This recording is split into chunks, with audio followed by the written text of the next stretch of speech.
ഇസ്രായേലിന്റെയും ഇറാന്റെയും കഥ ആരംഭിക്കുന്നത് മനുഷ്യ സംസ്കാരത്തിന്റെ തൊട്ടിലായ പുരാതന മെസോപ്പൊട്ടമിയയിലും കാനാൻ ദേശത്തുമാണ്. ഇറാന്റെ ചരിത്രത്തേക്ക് നോക്കുമ്പോൾ മറ്റൊരു പുരാതന സംസ്കാരത്തിന്റെ കഥയാണ് നമുക്ക് കാണാൻ കഴിയുന്നത്. പേർഷ്യൻ സാമ്രാജ്യം. ഇസ്രായേൽ ഇറാന്റെ ആണവ പദ്ധതിയെ ഒരു അസ്തിത്വ ഭീഷണിയായി കണ്ടു. പശ്ചിമേഷ്യയുടെ രാഷ്ട്രീയം ഒരു ചതുരംഗ പലയാണ്. ഇവിടെ ഓരോ രാജ്യവും ഓരോ നീക്കവും ശ്രദ്ധാപൂർവ്വം കളിക്കുന്നു. സൗദി അറേബ്യ, UAE തുടങ്ങിയ സുന്നി രാജ്യങ്ങൾ ഇറാന്റെ ഷിയ സ്വാധീനത്തെ എതിർക്കുന്നു. തുർക്കി, ഖത്തർ എന്നിവ ഹമാസിനെ പിന്തുണയ്ക്കുന്നു. റഷ്യ, ചൈന എന്നിവ ഇറാന്റെ പക്ഷത്താണ്.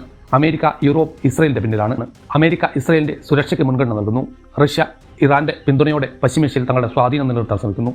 പശ്ചിമേഷ്യയുടെ ഹൃദയത്തിൽ മനുഷ്യ ചരിത്രത്തിന്റെ പുരാതന പാതയിൽ രണ്ട് ശക്തികൾ വീണ്ടും ഒരു യുദ്ധസമാനമായ സാഹചര്യത്തിന്റെ വക്കിലാണ്. ഇസ്രയേലും ഇറാനും. ചരിത്രത്തിന്റെ നാടകവേദിയിൽ ഈ രണ്ട് രാജ്യങ്ങൾ പോരാട്ടങ്ങൾ, അഭിലാഷങ്ങൾ, ദൗർബല്യങ്ങൾ, ശക്തികൾ എല്ലാം ഒരു സങ്കീർണ കഥയായി നെയ്തെടുക്കപ്പെട്ടിരിക്കുന്നു. ഈ കഥയിൽ മതം, രാഷ്ട്രീയം, സൈനിക ശക്തി, സാമ്പത്തിക താല്പര്യങ്ങൾ, ലോകശക്തികളുടെ താല്പര്യങ്ങൾ എല്ലാം പരസ്പരം കലർന്ന് പശ്ചിമേഷ്യയെ ഒരു അഗ്നിപർവ്വതത്തിന്റെ മുകളിൽ നിർത്തിയിരിക്കുന്നതായി വിലയിരുത്താൻ സാധിക്കും. സ്വാഗതം വീണ്ടും മറ്റൊരു വീഡിയോയിലേക്ക്. നിങ്ങളുടെ സപ്പോർട്ട് തീർച്ചയായും പ്രതീക്ഷിക്കുന്നുണ്ട്. അതുകൊണ്ട് സബ്സ്ക്രൈബ് ചെയ്യാൻ മറക്കാതിരിക്കേണ്ട. അഭിപ്രായങ്ങൾ എന്തു തന്നെയായാലും പങ്കുവെക്കാൻ മടിക്കേണ്ടതില്ല. ചരിത്രം ഒരു നദിയാണ്. അതിങ്ങനെ ഒഴുകിക്കൊണ്ടിരിക്കും. തടസ്സങ്ങൾ മറികടന്ന് ചിലപ്പോൾ ശാന്തമായി, മറ്റു ചിലപ്പോൾ കലങ്ങി മറിഞ്ഞ്. ഇസ്രായേലിന്റെയും ഇറാന്റെയും കഥ ആരംഭിക്കുന്നത് മനുഷ്യ സംസ്കാരത്തിന്റെ തൊട്ടിലായ പുരാതന മെസോപ്പൊട്ടമിയയിലും കാനാൻ ദേശത്തുമാണ്. ഇസ്രായേലിന്റെ ചരിത്രം ജൂതജനതയുടെ പുരാതന കഥകളിൽ നിന്നാണ് തുടങ്ങുന്നത്.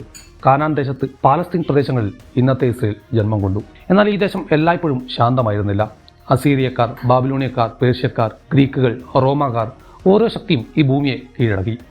ജൂതർ പല സ്ഥലങ്ങളിലേക്കായി പറിച്ചു നടപ്പെട്ടു. എന്നിട്ടും ഈ ജനത തങ്ങളുടെ മതവും സംസ്കാരവും നിലനിർത്തി. ആധുനിക ഇസ്രായേലിന്റെ ജന്മം 20-ാം നൂറ്റാണ്ടിലാണ്. 19-ാം നൂറ്റാണ്ടിന്റെ അവസാനത്തിൽ യൂറോപ്പിൽ ജൂതർക്കെതിരായ വിവേചനവും പീഡനങ്ങളും വർദ്ധിച്ചപ്പോൾ സയനിസ്റ്റ് പ്രസ്ഥാനം ഉയർന്നു വന്നു. തിയോഡോർ ഹെർസലിന്റെ നേതൃത്വത്തിൽ ജൂതർക്ക് ഒരു ദേശീയ ഭവനം എന്ന ആശയം രൂപപ്പെട്ടു. ബ്രിട്ടന്റെ പിന്തുണയോടെ പാലസ്തീനിൽ ഒരു ജൂത ദേശീയ ഭവനം സ്ഥാപിക്കാനുള്ള വഴി തുറന്നു. എന്നാൽ ഈ ഭൂമി ഒഴിഞ്ഞ സ്ഥലമായിരുന്നില്ല. അറബ് ജനത നൂറ്റാണ്ടുകളായി അവിടെ ജീവിച്ചിരുന്നു. ജൂതരുടെ കുടിയേറ്റം അറബ് ജൂത സംഘർഷങ്ങളിലേക്ക് തിരികൊളുത്തി. 1947 ഐക്യരാഷ്ട്രസഭ പാലസ്തീനെ രണ്ടായി വിഭജിക്കാൻ തീരുമാനിച്ചു. ഒരു ജൂതരാഷ്ട്രവും ഒരു അറബ് രാഷ്ട്രവും. ജൂതർ ഈ തീരുമാനം സ്വീകരിച്ചെങ്കിലും അറബ് രാജ്യങ്ങൾ അതിനെ എതിർത്തു. 1948 മെയ് 14 ഇസ്രയേൽ ഒരു സ്വതന്ത്ര രാഷ്ട്രമായി പ്രഖ്യാപിക്കപ്പെട്ടു. തൊട്ടടുത്ത ദിവസം അറബ് ഇസ്രയേൽ യുദ്ധം ആരംഭിച്ചു. ഈ യുദ്ധം ഇസ്രായേലിന്റെ ചരിത്രത്തിലെ ഒരു നിർണായക വഴിത്തിരിവായിരുന്നു. Egypt, Jordan, Syria, Lebanon, Iraq എന്നീ രാജ്യങ്ങൾ ഇസ്രായേലിനെതിരെ യുദ്ധം പ്രഖ്യാപിച്ചു. എന്നാൽ ഇസ്രായേലിന്റെ സൈനിക തന്ത്രവും ജനതയുടെ ഐക്യവും അവരെ വിജയത്തിലേക്ക് നയിച്ചു. ഈ യുദ്ധത്തിന്റെ ഫലമായി ഇസ്രായേൽ UN നിർദ്ദേശത്തിലധികം കൂടുതൽ ഭൂമി കൈവശപ്പെടുത്തി. എന്നാൽ ഈ വിജയം 7 ലക്ഷത്തോളം പാലസ്തീനികളെ അഭയാർത്ഥികളാക്കി. 1967 6 ദിന യുദ്ധം ഇസ്രായേലിന്റെ സൈനിക ശക്തി ലോകത്തിന് വെളിപ്പെടുത്തി. ഈജിപ്ത്, സിറിയ, ജോർദാൻ എന്നിവയ്ക്കെതിരെ യുദ്ധം ചെയ്ത് Israel Gaza, west bank, east Jerusalem, Golan കുന്നുകൾ എന്നിവ കീഴടക്കി. ഈ വിജയങ്ങൾ ഇസ്രായേലിനെ പശ്ചിമേഷ്യയിലെ ഒരു സൈനിക മഹാശക്തിയാക്കി. എന്നാൽ ഇത് പാലസ്തീനികളുമായുള്ള സംഘർഷം രൂക്ഷമാക്കുകയും ചെയ്തു. ഇറാന്റെ ചരിത്രത്തേക്ക് നോക്കുമ്പോൾ മറ്റൊരു പുരാതന സംസ്കാരത്തിന്റെ കഥയാണ് നമുക്ക് കാണാൻ കഴിയുന്നത്. പേർഷ്യൻ സാമ്രാജ്യം.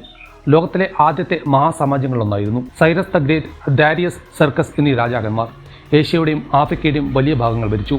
പേർഷ്യൻ സംസ്കാരം, ഭരണകൂടം, കല, ശാസ്ത്രം ഇവയെല്ലാം മനുഷ്യ ചരിത്രത്തിൽ അനശ്വരമായ മുദ്ര പതിപ്പിച്ചാണ് കടന്നുപോയിട്ടുള്ളത്. എന്നാൽ ഗ്രീക്കുകളുടെയും പിന്നീട് അറബികളുടെയും ആക്രമണങ്ങൾ പേർഷ്യയെ ദുർബലമാക്കി. 7-ാം നൂറ്റാണ്ടിൽ ഇസ്ലാം മതം പേർഷ്യയിൽ വേരുറപ്പിച്ചു. ഷിയ ഇസ്ലാം മതത്തിന്റെ വളർച്ച ഇറാന്റെ സ്വത്വത്തിന്റെ ഒരു പ്രധാന ഭാഗമായി. 16-ാം നൂറ്റാണ്ടിൽ സഫാവിദ് രാജവംശം ഷിയ ഇസ്ലാമിനെ ഇറാന്റെ ഔദ്യോഗിക മതമാക്കി. ഇത് സുന്നി ഭൂരിപക്ഷമുള്ള അറബ് ലോകവുമായുള്ള വിഭജനത്തിന് കൂടി കാരണമായി. 20-ാം നൂറ്റാണ്ടിൽ ഇറാൻ പാശ്ചാത്യ ശക്തികളുടെ കളിപ്പാട്ടമായി. 1953 അമേരിക്കയും ബ്രിട്ടനും ഇറാന്റെ ജനാധിപത്യപരമായി തിരഞ്ഞെടുക്കപ്പെട്ട പ്രധാനമന്ത്രി മുഹമ്മദ് മൊസൈദിനെ അട്ടിമറിച്ചു. ഷാ മുഹമ്മദ് റസ പേൽവി പാശ്ചാത്യ ശക്തികളുടെ പിന്തുണയോടെ ഇറാനെ ഭരിച്ചു. എന്നാൽ ഷായുടെ ഏകാധിപത്യവും പാശ്ചാത്യവൽക്കരണവും ജനങ്ങളിൽ അസംതൃപ്തി വളർത്തി. 1979 ഇസ്ലാമിക വിപ്ലവം ഇറാന്റെ ചരിത്രത്തിലെ ഒരു വഴിത്തിരിവായി. ആയത്തുള്ള ഖമേനി ഇറാനെ ഒരു ഇസ്ലാമിക റിപ്പബ്ലിക്കാക്കി.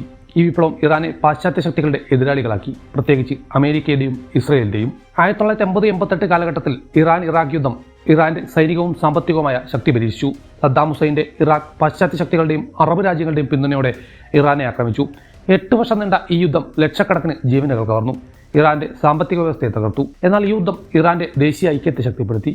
ഇസ്ലാമിക വിപ്ലവ ഗാർഡ് IRGC ഒരു ശക്തമായ സൈനിക വിഭാഗമായി ഉയർന്നു. ഈ യുദ്ധാനന്തരം ഇറാൻ പശ്ചിമേഷ്യയിൽ തങ്ങളുടെ സ്വാധീനം വർദ്ധിപ്പിക്കാൻ തുടങ്ങി. ലബനിലെ ഹിസ്ബുള്ള, സിറിയയിലെ അസദ് ഭരണകൂടം, യമനിലെ ഹൂതികൾ, ഇറാഖിലെ ഷിയ മിലീഷ്യകൾ ഇവയെല്ലാം ഇറാന്റെ പ്രോക്സി ശക്തികളായി. ഇസ്രായേലും ഇറാനും തമ്മിലുള്ള ശത്രുത 1979 ഇറാന്റെ ഇസ്ലാമിക വിപ്ലവത്തോടെയാണ് ആരംഭിച്ചത്. ഷായുടെ കാലത്ത് ഇറാനും ഇസ്രായേലും സൗഹൃദത്തിലായിരുന്നു. എന്നാൽ ഖൊമേനിയുടെ ഭരണം ഇസ്രായേലിനെ ചെറിയ ശൈത്താൻ എന്ന് വിളിച്ചു. ഇറാന്റെ പാലസ്തീൻ മോചന നയം ഹമാസിനും ഹിസ്ബുള്ളയ്ക്കും പിന്തുണ നൽകി. ഇസ്രായേൽ ഇറാന്റെ ആണവ പദ്ധതിയെ ഒരു അസ്തിത്വ ഭീഷണിയായി കണ്ടു. 2000-കളിൽ ഇറാന്റെ യുറേനിയം സമ്പുഷ്ടീകരണ പദ്ധതികൾ പാശ്ചാത്യ ശക്തികളുടെയും ഇസ്രായേലിന്റെയും ആശങ്ക വർദ്ധിപ്പിച്ചു. 2010-ൽ സ്റ്റക്സ്നൈറ്റ് എന്ന സൈബർ ആക്രമണം ഇറാന്റെ ആണവ കേന്ദ്രങ്ങളെ തകർത്തു. ഇതിനു പിന്നിൽ ഇസ്രായേലും അമേരിക്കയുമാണ് കരുതപ്പെടുന്നു. 2015-ലെ ഇറാൻ ആണവ കരാർ താൽക്കാലികമായി സംഘർഷം കുറച്ചെങ്കിലും 2018-ൽ അമേരിക്കയുടെ പിന്മാറ്റം വീണ്ടും യുദ്ധഭീതി വർദ്ധിപ്പിച്ചു. 2025-ലെ സംഭവങ്ങൾ ഈ ശത്രുതയുടെ പുതിയ അധ്യായമാണ്. ഇസ്രായേൽ ഇറാന്റെ നദാനസ് യുറേനിയം സമ്പുഷ്ടീകരണ കേന്ദ്രത്തിൽ ആക്രമണം നടത്തി. ഇറാൻ ഇസ്രായേലിനെതിരെ ബാലിസ്റ്റിക് മിസൈലുകൾ തീർത്തു. ജനവാസ കേന്ദ്രങ്ങൾ ലക്ഷ്യമിട്ടു. ഈ ആക്രമണങ്ങൾ പശ്ചിമേഷ്യയെ ഒരു തുറന്ന യുദ്ധത്തിന്റെ വക്കിലേക്ക് നയിച്ചിരിക്കുന്നു. ഇസ്രായേൽ തന്റെ സൈനിക ശേഷിയും പാശ്ചാത്യ പിന്തുണയും ഇരുമ്പുഡോം മിസൈൽ പ്രതിരോധ സംവിധാനവും ആശ്രയിക്കുന്നു.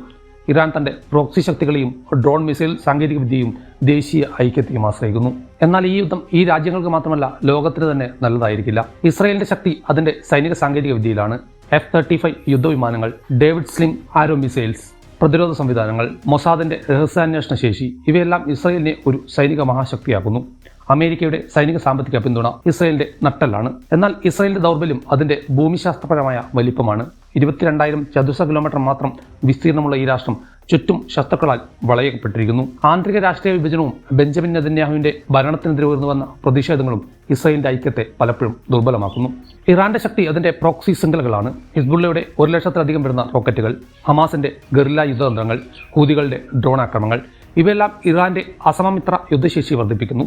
ഇറാന്റെ മിസൈൽ സാങ്കേതികവിദ്യ 2000 കിലോമീറ്റർ വരെ ദൂരം താണ്ടാൻ ശേഷിയുള്ള ഷഹാബ് ഫത്തേഹ് മിസൈലുകൾ ഇസ്രായേലിനെ ലക്ഷ്യമിടാൻ കഴിവുള്ളവയാണ്. എന്നാൽ ഇറാന്റെ സമ്പദ് വ്യവസ്ഥ പാശ്ചാത്യ ഉപരോധങ്ങളാൽ തകർന്നിരിക്കുന്നു. പശ്ചിമേഷ്യയുടെ രാഷ്ട്രീയം ഒരു ചതുരംഗ പലയാണ്. ഇവിടെ ഓരോ രാജ്യവും ഓരോ നീക്കവും ശ്രദ്ധാപൂർവ്വം കളിക്കുന്നു. സൗദി അറേബ്യ, UAE തുടങ്ങിയ സുന്നി രാജ്യങ്ങൾ ഇറാന്റെ ഷിയ സ്വാധീനത്തെ എതിർക്കുന്നു. തുർക്കി, ഖത്തർ എന്നിവ ഹമാസിനെ പിന്തുണയ്ക്കുന്നു. റഷ്യ, ചൈന എന്നിവ ഇറാന്റെ പക്ഷത്താണ്. അമേരിക്ക, യൂറോപ്പ് ഇസ്രായേലിന്റെ പിന്നിലാണ്. ഈ ശക്തികളുടെ താല്പര്യങ്ങൾ പശ്ചിമേഷ്യയെ ഒരു സ്ഫോടനാത്മകമായ സാഹചര്യത്തിലേക്ക് നയിക്കും. എണ്ണ വ്യാപാരം, ഷിപ്പിംഗ് റൂട്ടുകൾ, ആണവ സാങ്കേതികവിദ്യ ഇവയെല്ലാം ഈ യുദ്ധഭീതിയുടെ പിന്നിലെ പല പല ഘടകങ്ങളാണ്. ലോകരാഷ്ട്രങ്ങളുടെ താല്പര്യങ്ങൾ ഈ സംഘർഷത്തിൽ വ്യക്തമാണ്. അമേരിക്ക ഇസ്രായേലിന്റെ സുരക്ഷയ്ക്ക് മുൻഗണന നൽകുന്നു. റഷ്യ ഇറാന്റെ പിന്തുണയോടെ പശ്ചിമേഷ്യയിൽ തങ്ങളുടെ സ്വാധീനം നിലനിർത്താൻ ശ്രമിക്കുന്നു. ചൈന എണ്ണ വിതരണത്തിൽ സ്ഥിരതയ്ക്ക് വേണ്ടി നിക്ഷേപക നിലപാട് സ്വീകരിക്കുന്നു. ഇന്ത്യ ഇസ്രായേലുമായുള്ള സൈനിക സാമ്പത്തിക ബന്ധവും ഇറാനുമായുള്ള എണ്ണ വ്യാപാരവും സന്തുലനം ചെയ്യാൻ ശ്രമിക്കുന്നു. ഈ സംഘർഷം ആഗോള സമ്പദ് വ്യവസ്ഥയെ, പ്രത്യേകിച്ച് എണ്ണവിലയെ ബാധിക്കും. ഒരു തുറന്ന യുദ്ധം ലോകത്തെ ഒരു സാമ്പത്തിക പ്രതിസന്ധിയിലേക്ക് പോലും തള്ളിവിട്ടേക്കാം. ഈ യുദ്ധഭീതിയുടെ പശ്ചാത്തലത്തിൽ ഒരു കാര്യം വ്യക്തമാണ്: യുദ്ധം ജയിക്കാനാവാത്ത ഒരു മത്സരമാണ്. ഇസ്രായേലിനും ഇറാനും തങ്ങളുടെ ശക്തിയും ദൗർബല്യവുമുണ്ട്. എന്നാൽ ഈ ഒരു തുറന്ന യുദ്ധം രണ്ട് രാജ്യങ്ങൾക്കും അവരുടെ ജനങ്ങൾക്കും വിനാശം മാത്രമേ വരുത്തൂ. പശ്ചിമേഷ്യ ഒരു സമാധാനത്തിന്റെ പാത തേടേണ്ട സമയമാണ്. ചരിത്രം നമ്മളെ പഠിപ്പിക്കുന്നത് ഒന്നാണ്: വിദ്വേഷത്തിന്റെ തീ ആർക്കും ജയം നൽകുന്നില്ല. മറ്റൊരു വീഡിയോ വീണ്ടും കാണാം. ചാനൽ സബ്സ്ക്രൈബ് ചെയ്യാൻ മറക്കാതിരിക്കുക.